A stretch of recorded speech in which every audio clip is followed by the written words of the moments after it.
Welcome to the Deep Dive. Today, we're cutting straight through the noise to bring you the essential cybersecurity insights you need right now. We've pulled these from discussions with experts at Zscaler and Center, and our mission really is to navigate two competing challenges. It really is a dual challenge. Yeah. It's like you're looking through bifocals. We're Yeah. dealing with these two different clocks, and they're both ticking at the same time. Okay, so what are the two clocks? Well, one measures how fast we can patch and train against immediate threats, like AI-powered malware. The day-to-day fires. Exactly. But the second clock measures how much time we have before our fundamental technologies, think encryption, think blockchain, are just completely broken by future computing power. That sounds exhausting. And is there a danger that focusing on speed just leads to more alert fatigue? That is a crucial point. Okay, let's unpack this. Let's start with that first clock, the double-edged sword that is AI in defense. And you're right to bring up fatigue, because that is precisely why AI is now, well, it's foundational to defense. You simply cannot keep up without it. The attack surface is just too big, too fast. It requires automation. So, practically speaking, how does AI give defenders that speed advantage? It's all about rapid recognition, discovering new attack methods almost instantly. For instance, AI can give you early detection of malicious domains, what the industry calls GAS, or the global attack surface. And it can flag massive fake news campaigns in minutes. and here's where it gets really interesting, right? Yeah. Because the challenge for the defense is that exact same speed. Correct. We're seeing situations where seconds after a legitimate website goes live, attackers launch thousands, maybe millions, of fake ones. Wow. They simulate the real page perfectly, just hoping to catch someone who mistypes. No human team can handle that, so AI has to be your first line of defense. But of course, the attackers are using AI too. Of course. Malware, ransomware especially. Well, It's not static anymore, is it? It's using AI to modify its own behavior. it learns. Based on the user's activity or based on the tech it finds on the system, it adapts on the fly. And this creates new internal problems, new vectors. Dangerous new vectors.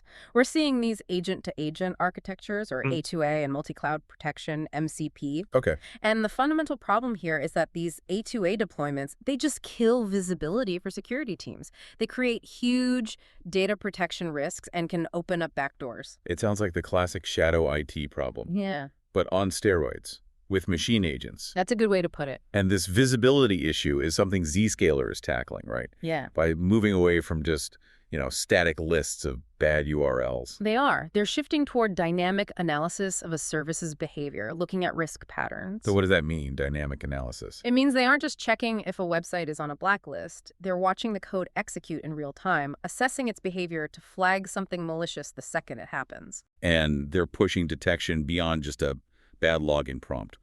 What's the most specific new risk they're focused on in this AI-driven world? The big one is data limpage from internal AI use. Okay, give me an example. Think about an employee asking the company's internal AI for, say, the average salary in their department, or payroll data, or sensitive HR files. Right.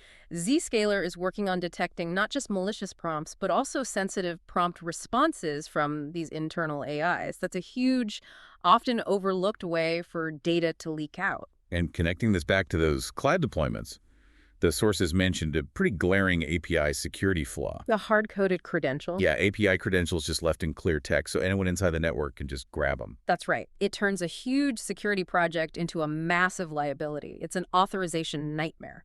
And that's exactly why new frameworks like the MITRE framework specifically for APIs are becoming so important. To standardize how you fix those basic control failures. Exactly. Okay, let's pivot to the human side, because the technology isn't the only weak link. Never is. If we can't control all the AIs available to users, how do we stop information leakage just from, a lack of awareness? User awareness is paramount. Center, for example, they focus heavily on just training users on what is and what is not an AI tool. Just basic recognition. If the user doesn't even realize they're talking to something that could store and leak their data, the risk just skyrockets. And what's fascinating here is that that perfect real-world anecdote one of the experts shared. The deepfake story. The person using AI to change their face in real time for a remote job interview. That's the reality of identity fraud today. But the experts also gave a surprisingly low-tech way to spot it. I loved this part. Yeah, if you suspect a deep fake on a video call, you just ask the person to cover their face with their hand. Or any object. Right. That unexpected real-world action often makes the AI model glitch or fail for a second. It reveals the deception. That's a great practical takeaway. Okay, moving from the user to the national level. Yeah.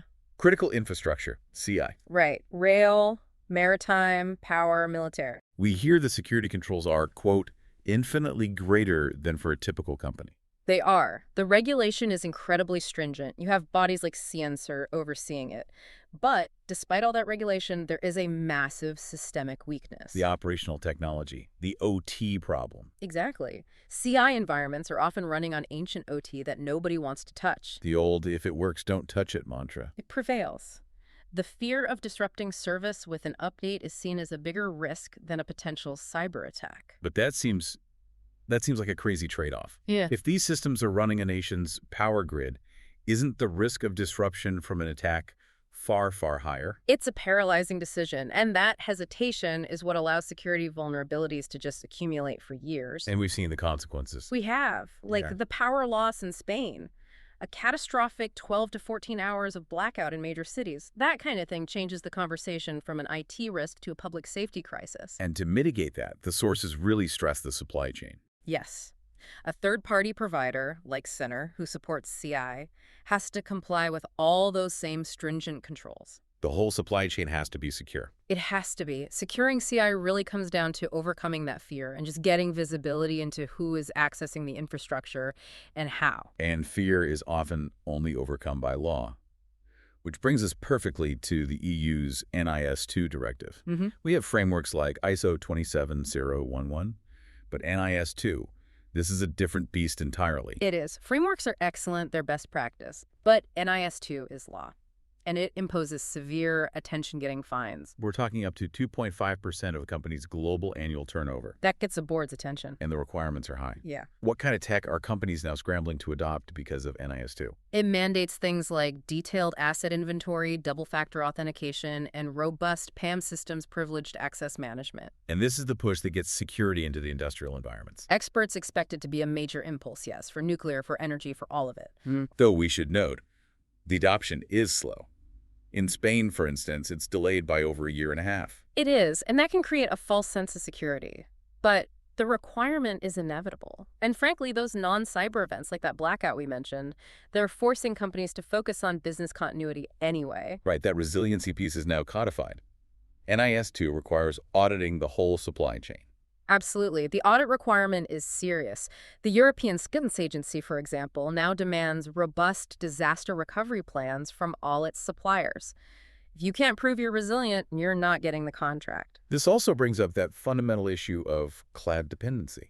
What happens if the central cloud fails? That's a massive vulnerability. Zscaler actually addressed this. They developed a solution that provides the same security layer, but locally. How did that work? They can use a physical data center, an Equinix insertion, to put their security fabric right on premise. So it's like a localized security bunker. Essentially. It ensures you still have minimal security and service access, even if their main cloud is totally unreachable. It's about designing for failure. That's thinking several steps ahead. Okay, now for the biggest step ahead, the existential threat looming over all of this, post-quantum computing. This is the big one. It raises the question, what happens when computing power breaks cryptography itself? All current encryption algorithms, broken in seconds. Algorithms that would take today's computers hundreds of years to crack. It sounds like sci-fi, but the sources confirm this is real.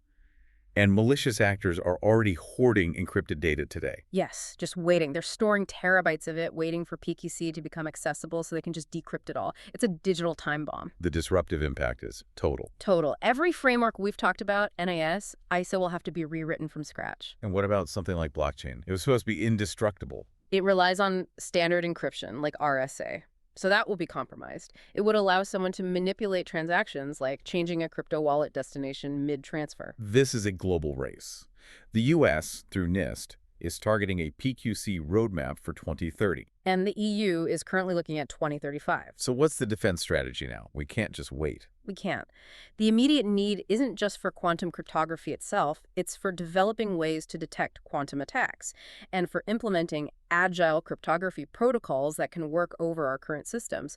This has to be a very, very fast process for governments, for militaries, for everyone. Absolutely.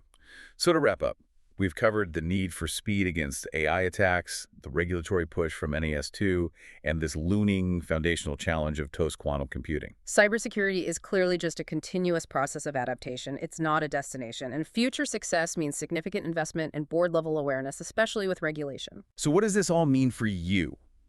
The experts have made it clear. The future demands we be agile now, not just to survive today's threats, but to prepare for a revolution that will rewrite every security rulebook we have.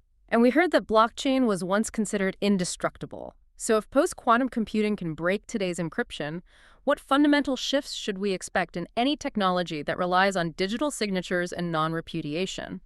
How secure is the digital past we are all currently hoarding?